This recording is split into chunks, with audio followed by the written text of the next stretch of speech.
Bienvenidos a Media 20.1. Bienvenidas, bienvenidos a la segunda temporada de Media 20.1. Qué honor participar en la televisión universitaria en TV UNAM para hablar sobre medios de comunicación, un tema que nos apasiona y un tema que también yo quisiera que le apasionara, porque los medios están en todas partes y ahora con las redes sociales, con esta digitalización, pues constantemente estamos bombardeados de información y es necesario tomar distancia, analizar a los medios para que usted pues tome su propio criterio, se informe, conozca sus derechos también como audiencias. Y bueno, en este primer programa vamos a abordar un tema que diríamos que es fundamental ahora para este cambio político que estamos viviendo. ¿Cuál va a ser el papel del nuevo gobierno en relación con los medios de comunicación? Y bueno, para ello vamos a tener en una entrevista a Héctor de Mauleón, él es periodista, él es escritor, y paralelamente vamos a iniciar con algunas secciones, pues sobre todo de noticias, lo que nosotros consideramos de una manera pues relevante que influyó en estos días en el campo de la comunicación y algunas secciones por ahí que le hemos llamado días de medios que son como efemérides, aunque no queremos llamarlos de esa manera. En fin, encuestas, la idea es de que hagamos de este programa de Media 20.1 un programa de debate con usted, de análisis, para que podamos pues compartir puntos de vista en este tema, ya le decía, que nos apasiona. ¿Y qué le parece si, pues de entrada, vamos a esta sección de noticias reiterando el agradecimiento a todos los que están aquí en TV UNAM por esta hospitalidad y por supuesto a su director Armando Casas? Vamos a la sección.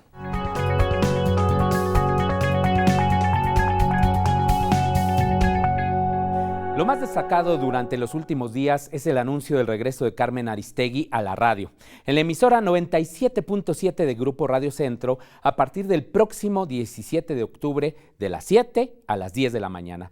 Durante la conferencia de prensa que ofrecieron Juan Aguirre Abdó de Grupo Radio Centro y Carmen Aristegui, se aclaró que su acuerdo no fue producto de alguna intervención del presidente electo Andrés Manuel López Obrador o de alguien de su equipo. Sobre la segunda parte de su comentario donde dijo que procuraría que Gutiérrez Vivó y yo regresáramos a la radio de una u otra manera, pues le aprecio el comentario, pero debo decir y subrayar que esta alianza que se está anunciando el día de hoy ya tenía tiempo atrás de estar siendo conversada y la circunstancia se hizo propicia y logramos finalmente aterrizarla, pues en estos últimos días y por eso la estamos anunciando el día de hoy. Carmen Aristegui, como se recordará, salió de MBS Radio en marzo de 2015. Ya abordaremos este tema en próximos programas. ¿Usted ve TV UNAM en televisión abierta o en televisión de paga? El Instituto Federal de Telecomunicaciones informó que ya 66 de cada 100 hogares tiene televisión de paga. Esto es unos 22.3 millones de suscriptores que también tienen acceso a la señal de TV UNAM. El crecimiento de este servicio ha sido importante si consideramos que en diciembre de 1996 únicamente 7 de cada 100 hogares contaban con el servicio. En contraste, este crecimiento ha estado acompañado de una mayor concentración del mercado. Actualmente Televisa tiene más del 60% de suscriptores de televisión de paga, no obstante que contamos con un nuevo marco regulatorio que busca acotar a los oligopolios mediáticos y de las telecomunicaciones. En el ámbito internacional, la noticia sobresaliente es que el Parlamento Europeo aprobó una nueva normativa audiovisual que obligará a las plataformas de video a la carta, como Netflix, a incluir en su catálogo un mínimo de 30% de contenido europeo. Estas plataformas también tendrán que contribuir al desarrollo de la producción audiovisual europea mediante inversión directa o en contenido o con contribuciones a los fondos nacionales. En otros países también se impulsan acciones similares para promover la producción nacional e independiente, mientras en México estos servicios continúan sin ser regulados y, por supuesto, no pagan impuestos. En el Congreso mexicano ya se han presentado diversas iniciativas para que Netflix y otras empresas de servicios digitales paguen impuestos, pero habrá que esperar para conocer los detalles, las letras chiquitas del acuerdo comercial entre México, Estados Unidos y Canadá, para saber si estas iniciativas de carácter fiscal tienen futuro en nuestro país. Finalmente destacamos lo ocurrido allá en Argentina en la semana que terminó. Organizaciones de la sociedad y la comunidad académica de la comunicación manifestaron su rechazo al nombramiento del abogado Emilio Jesús Alonso como encargado de la Defensoría del Público de Comunicación Audiovisual, un personaje sin trayectoria en el ámbito de la comunicación y la defensa de los derechos de las audiencias. La Defensoría del Público, que justo tutela los derechos de las audiencias, es uno de los grandes aciertos de la ley de medios que se impulsó en el gobierno de Cristina Fernández de Kirchner y que ahora el gobierno de Mauricio Macri buscaría restarle fuerza con este nombramiento. Esta decisión es una más de las acciones que Macri ha tomado para atender las demandas de los conglomerados mediáticos de ese país y revertir los logros de la ley de medios, que en su momento fue ejemplo de política pública del derecho humano a la comunicación. Hasta aquí las noticias. Gracias por continuar con nosotros y como le comentaba, hoy nos acompaña Héctor de Mauleón, escritor, periodista. ¿Qué tal? Cronista también. Gracias por la invitación, feliz de estar aquí. Al contrario, eres el padrino de este programa, pues Héctor. Un honor inmerecido, pero que te agradezco muchísimo, y a TV UNAM también. Al contrario. Bueno, Héctor de Mauleón, usted ya lo conoce, pero no está de más recordar algunos datos muy básicos. Autor de novelas como El secreto de la noche triste, de crónicas como El derrumbe de los ídolos, Premio Nacional José Pagés Yergo, y conduce un programa que ya cumplió 10 años. 10 años, sí, El Foco. Allá en ADN 40, donde pues de una manera muy amena nos hace recorridos en la ciudad. Es un programa que trata de la historia de las calles de la Ciudad de México y de sus edificios. Exactamente. Pues bueno, este conocimiento que tú tienes de nuestro centro histórico sobre todo, ¿no? Y de algunos otros. Sí, claro, que estamos por cumplir 500 años de la fundación de la ciudad, entonces imagínate, está cargada de cosas que contar, ¿no? Exactamente, pero bueno, no vamos a hablar en esta ocasión de eso, sino vamos a hablar de lo que está pasando ahora con el cambio de gobierno. Tú escribiste, Héctor de Mauleón, una columna en El Universal el 13 de septiembre de 2018, AMLO y la prensa inmunda. ¿Por qué? Bueno, hace referencia a una conducta muy agresiva que ha mostrado Andrés Manuel López Obrador ante los medios que son críticos, que no se pliegan a su proyecto, que es algo que viene de muy atrás.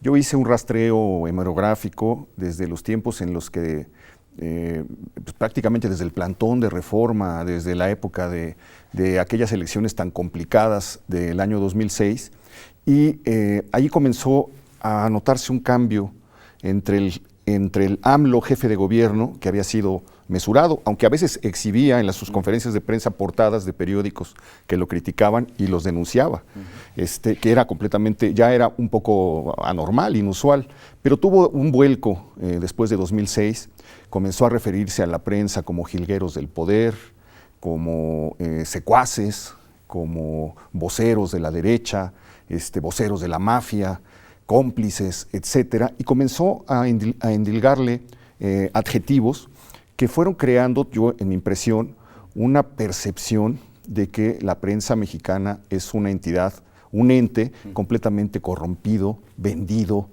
al servicio de los peores intereses, en contra del pueblo, etcétera, porque se fue repitiendo y fue creciendo en intensidad, hasta llegar al punto de que llegó a referirse a ciertos periódicos como prensa inmunda, como pasquines, etcétera. Y ya más reciente esto de la prensa fifí. La prensa fifí, sí, claro, que la compara con un proyecto conservador de hace 200 años, asociado, los conservadores pues, han estado asociados siempre a los intereses de la República y de la gente, del pueblo. Entonces lo coloca en un estrato histórico que tiene una carga inmensa. Mi preocupación es que López Obrador ya no es el candidato rijoso de 3 campañas. Ya no es el candidato de oposición que podía permitirse ese tipo de expresiones que ya eran bastante preocupantes. Andrés Manuel López Obrador es hoy el presidente de la República, no va a gobernar solamente para un sector, va a gobernar para todos. Y cuando ya tienes una posición así, la descalificación, el vituperio de la prensa puede tener consecuencias gravísimas, sobre todo en un país en el cual hay un ambiente muy hostil para los periodistas. Ya es un lugar común decir que México es uno de los lugares más peligrosos del mundo para ejercer el periodismo. Si a eso le sumas que el líder que llegó a la presidencia con una votación inédita, con una voluntad democrática que no se había visto nunca, comienza a señalar cosas de manera injusta, me parece, porque yo no digo que la prensa sea un dechado de virtudes, creo que hay vicios que tú conoces muy bien. Sí, que de hecho eso te iba a preguntar, si no ha tenido también en parte de razón cuando fue candidato y quizás ahora como presidente electo, de que sí tenemos también ese sector de la prensa que hay que reconocer. El problema son las generalizaciones. Yo creo que hay algo que es muy perverso en la prensa, y es que los dueños de los periódicos no quisieron ser dueños de sus periódicos y dejaron que el Estado fuera el que los subvencionara. Pero también las estaciones de radio, de televisión. Los medios en supuesto, general. Sí.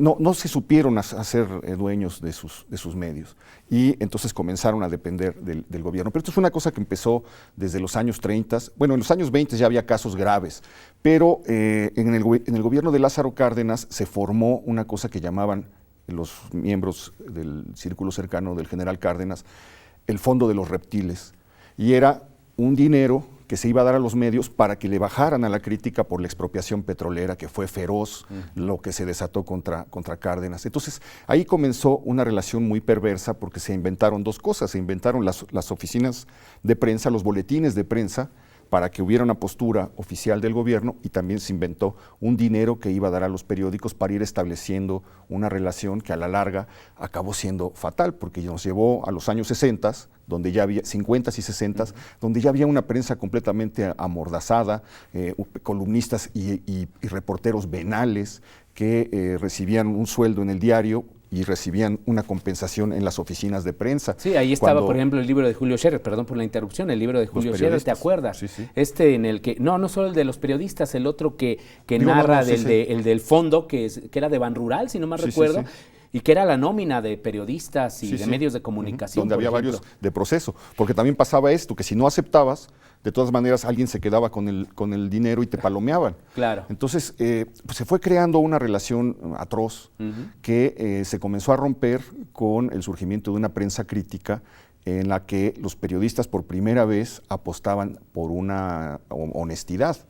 Viene el golpe a Excelsior, se crea Proceso, se crea el 1+1, se crea La Jornada, hay una idea nueva del periodismo, y al mismo tiempo comienzan a llegar a las redacciones jóvenes universitarios que ya vienen de estudiar una carrera, porque antes los periodistas eran los que comenzaban pues, en los talleres, comenzaban de ayudantes, iban aprendiendo el oficio sobre la marcha y no tenían una formación, digamos, universitaria. Pero estos jóvenes son más difíciles de corromper, son más difíciles de comprar. Yo llevo 30 años en redacciones, y sí me molesta, me indigna cuando meten en un cajón a toda la prensa, porque yo he estado hombro con hombro con muchísimos compañeros que son incapaces de recibir un peso. Yo metería las manos al fuego por varios. Sí, yo diría, porque también incluso a quienes hemos tenido el privilegio de ser maestros, las nuevas generaciones creo que también no tienden a la corrupción, porque, pues bueno, ahora se les enseñan los principios éticos, y aparte el hecho de estar en una universidad, finalmente representas una institución educativa. Sí hay corrupción y siempre se sabe. Claro. ¿No? En el gremio periodístico siempre sabes quién es el que agarra, y siempre sabes quién es el que no agarra, quiénes son. Pero el peligro de la generalización es que lo meten todo en el mismo cajón, y entonces todo el que se atreve a disentir o a criticar, solamente, dicen ellos, puede ser porque está comprado. Es decir, no admiten otra cosa que no sea el pensamiento único. Y eso se me hace peligrosísimo, dado este talante poco tolerante, este talante autoritario que ha mostrado en repetidas ocasiones Andrés Manuel López Obrador. Ahora, ¿tú crees que esta actitud finalmente hacia los medios repercuta en decisiones que pudieran afectar la libertad de expresión en el siguiente sexenio? Yo creo que la prensa no ha logrado desprenderse de su relación perversa con el poder. Hay dueños de medios que de inmediato se alinean, que de inmediato se van a la cargada. ¿Tú has visto ese fenómeno? Yo veo un fenómeno de alineamiento, de complacencia, de enamoramiento, de cobertura de los menores detalles. A veces siento que en lugar de estar viendo a un candidato, a un presidente electo, estamos viendo al Papa, ¿no? Van siguiendo su ruta por las calles de la ciudad, se informa en detalles, etcétera. Bueno, aparecen ya en la revista Hola, ¿no? También. Bueno, no, esto es la nota de la semana, ¿no? Por lo de la boda.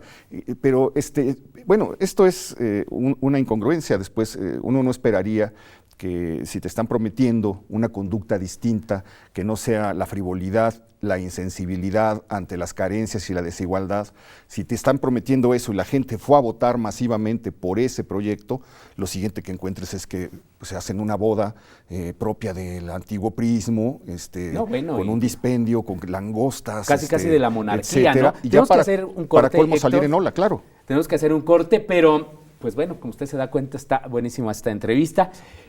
Vamos al corte, regresamos.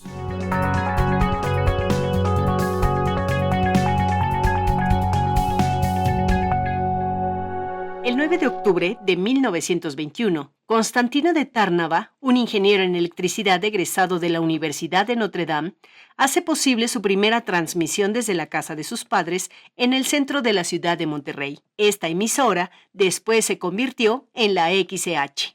Días antes, el 27 de septiembre de 1921, en la Ciudad de México, el doctor Adolfo Enrique Gómez Fernández y su hermano Pedro llevaron a cabo la transmisión de un breve programa radiofónico desde el Teatro Ideal, que entonces se ubicaba en la calle de Dolores del Centro Histórico. Ambas transmisiones enmarcan los inicios de la radio en México, pero históricamente se ha demostrado que hay muchos otros pioneros de este maravilloso medio de comunicación que llega a sus primeros 97 años de vida. Felicidades a quienes crean, inventan, nos informan y nos hacen soñar con la radio.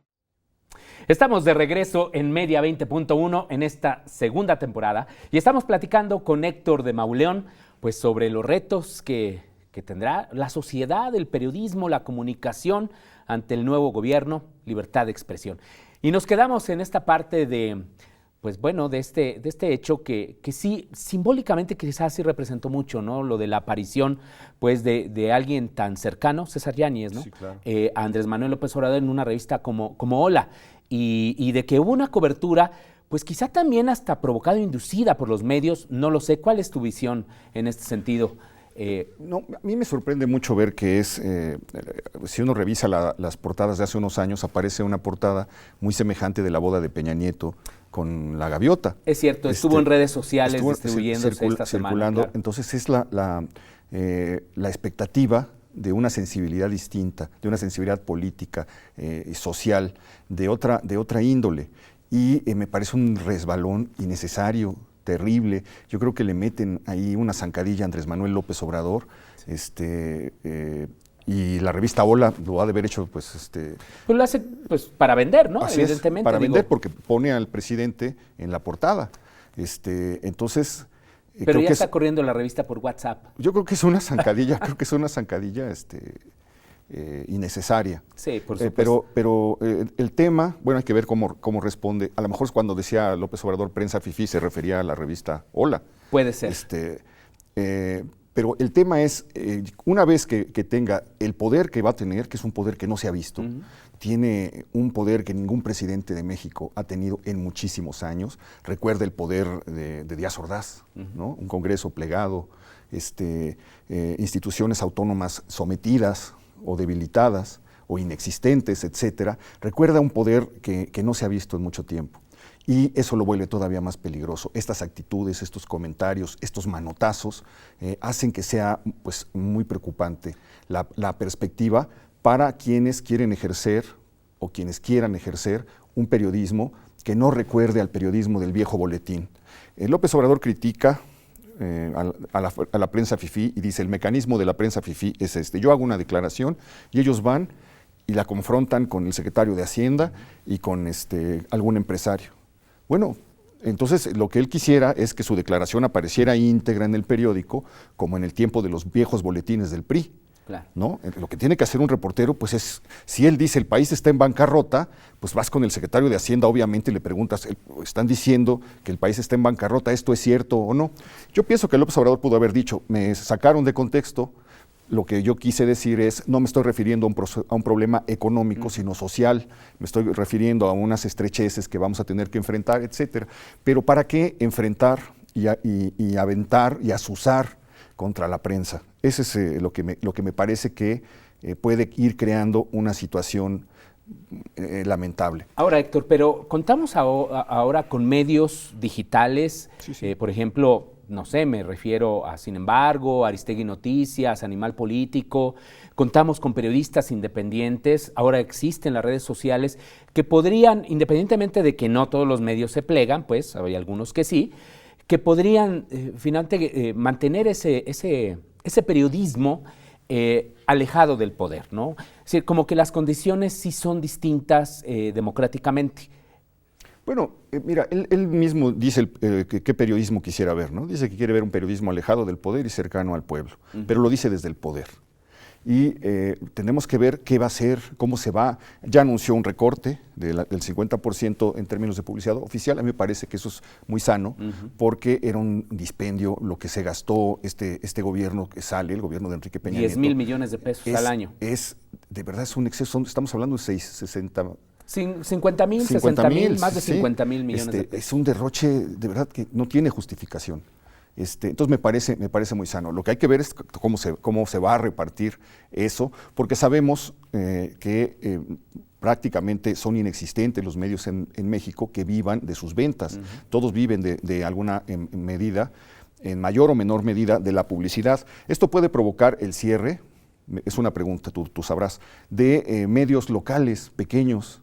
Y entonces esto va a provocar que se comience a silenciar el país, es decir, que tengamos zonas en las que no sepamos qué esté pasando, porque los medios esos no van a sobrevivir. Bueno, salvo que se creen las condiciones, ¿no? No sabemos, pero eso ¿cuánto puede tardar? No sabemos, sí, evidentemente. Yo creo que mucho depende de estas iniciativas de ley que se han estado proponiendo para crear pues una especie de consejo que se encargue de administrar estos recursos de la publicidad gubernamental, pero no sabemos también dónde vaya a aterrizar. Lo que se tiene que acabar es que el dinero bajo la mesa, el dinero que corre bajo la mesa, el dinero por el que un candidato tiene una entrevista. Vimos cosas muy lamentables en esta campaña, a pesar de que fue menos que en otras campañas, pero vimos cómo se golpeó a candidatos, cómo se hicieron guerra sucia con dinero que no se vio, con dinero que pasó por debajo, y cómo hubo medios felices de hacerlo. De hecho, Mexicanos contra la Corrupción, en un estudio, pues, ¿no? De la corrupción que hay en los procesos electorales, habló en particular, bueno, hubo un capítulo sobre la corrupción que también existe en medios de comunicación. Acaba de salir cómo el equipo de MIT pagó para que a través de redes se golpeara a Naya, por ejemplo. Vimos una embestida contra el propio López Obrador todavía de fake news, ¿no? Que hablaban de su salud precaria, que estaba moribundo, cosas que forman parte de este intercambio de favores y de dinero que ha sido tan pernicioso para la sociedad mexicana, algo que no acabamos de resolver, ¿no? Ahora, estamos viendo una enorme polarización, Héctor, tú estarás de acuerdo.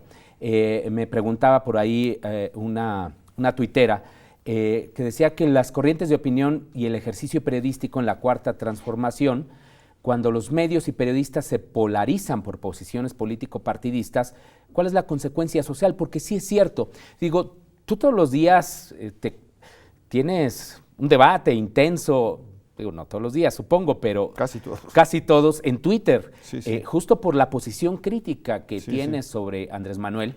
Y hay otros intelectuales, hay otros escritores, periodistas que comparten también tu posición. Pero vemos igual una defensa del otro lado muy intensa que en ocasiones parece demasiado polarizado. ¿Es normal? ¿O lo vemos ya como parte de la naturalidad? No, es muy grave. Yo creo que es muy grave y que es muy peligroso. Yo he estado estudiando los procesos del populismo en los países. Y todos esos procesos han comenzado siempre por el mismo camino. Con un líder que parte al país en dos, y entonces habla de ellos y nosotros. Fija un enemigo común, ¿no? Ellos, la mafia, o los empresarios, o el que sea, y comienza a hablar por el nosotros, toma la voz del nosotros. Y el proceso de polarización empieza de ese modo.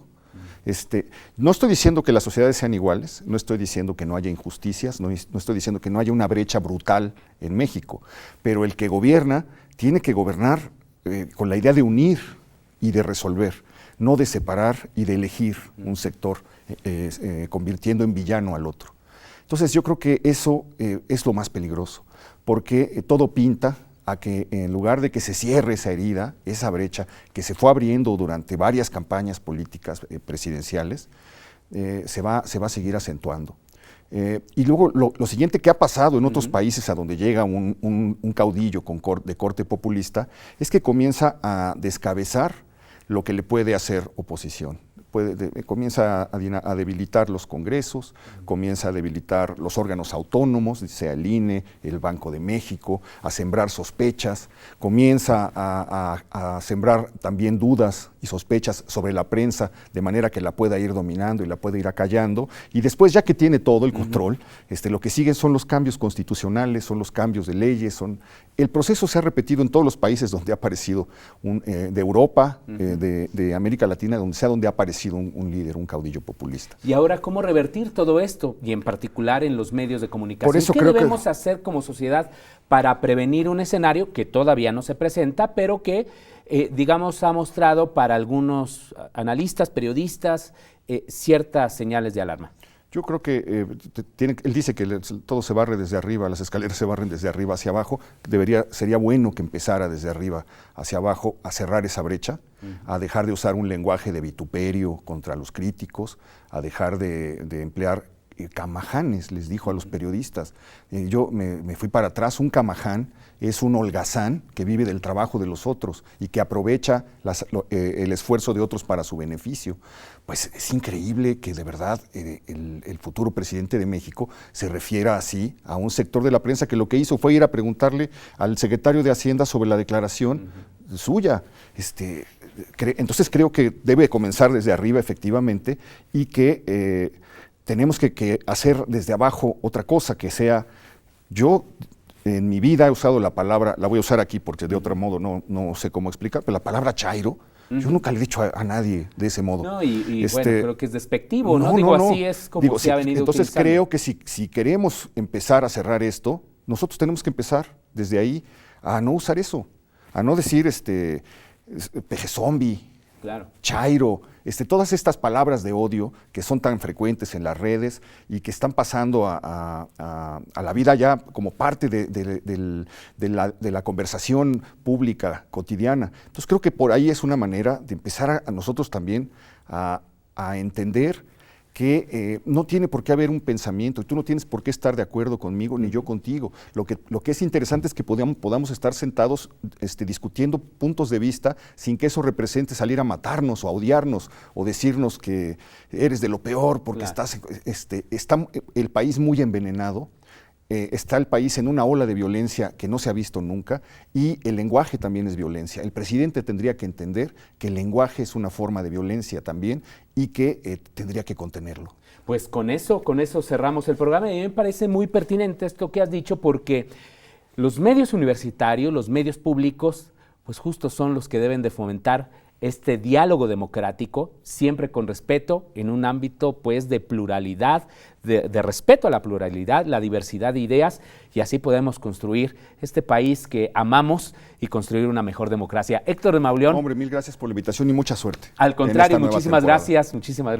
Y muchísimas gracias a usted por acompañarnos y a todo este equipo maravilloso de TV UNAM que nuevamente nos abre las puertas. Hasta la próxima semana.